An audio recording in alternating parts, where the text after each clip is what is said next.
நல்ல நாமம் ஸ்தோத்திரிக்கப்படுவதாக. எரேமியா 30ஆம் அதிகாரம் 10ஆம் வசனம்.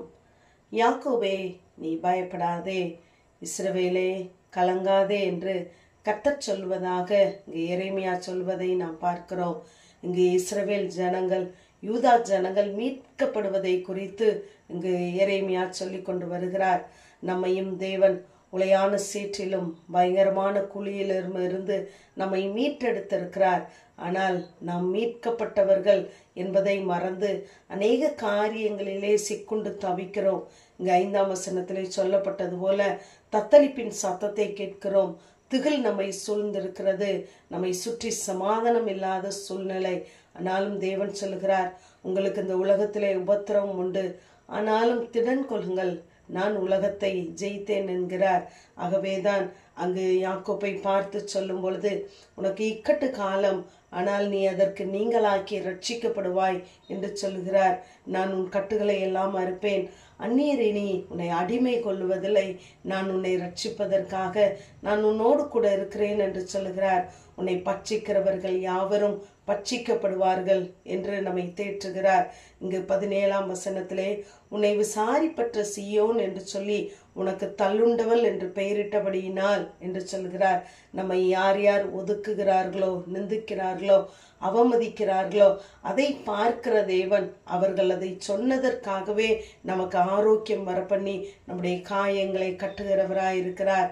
நீங்கள் என் ஜனமாய் இருப்பீர்கள், நான் உங்கள் தேவனாய் இருப்பேன் என்று நம் பட்சத்திலே நின்று நம்மை மீட்டெடுத்த தேவன் நம்மை தேற்றுகிறதை நாம் பார்க்கலாம்.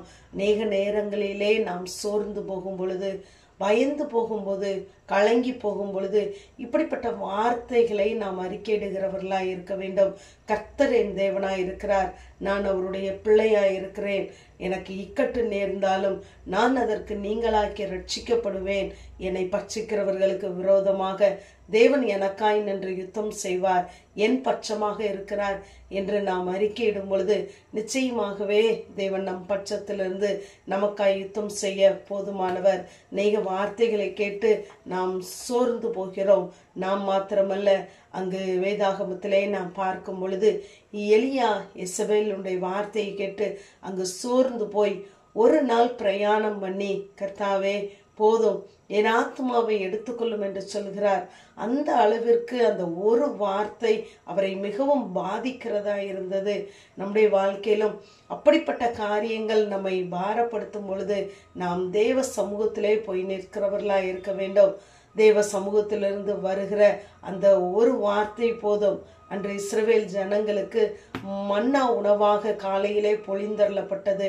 அதே போல நமக்கும் தேவன் ஒரு கொத்தமல்லி அளவான ஒரு வார்த்தையை தந்தால் நாம் அத்தனை சூழ்நிலைகளையும் கடந்து போவோம். இந்த உலகத்தின் காரியங்கள், கலக்கங்கள், பாரங்கள் நம்மை பாரப்படுத்தாதபடி கர்த்தருடைய வார்த்தை நம்மை நிரப்புகிறதா இருக்க வேண்டும். லூக்கா 10ஆம் அதிகாரத்திலே மார்த்தாள் மரியாளை பற்றி நாம் பார்க்கிறோம்.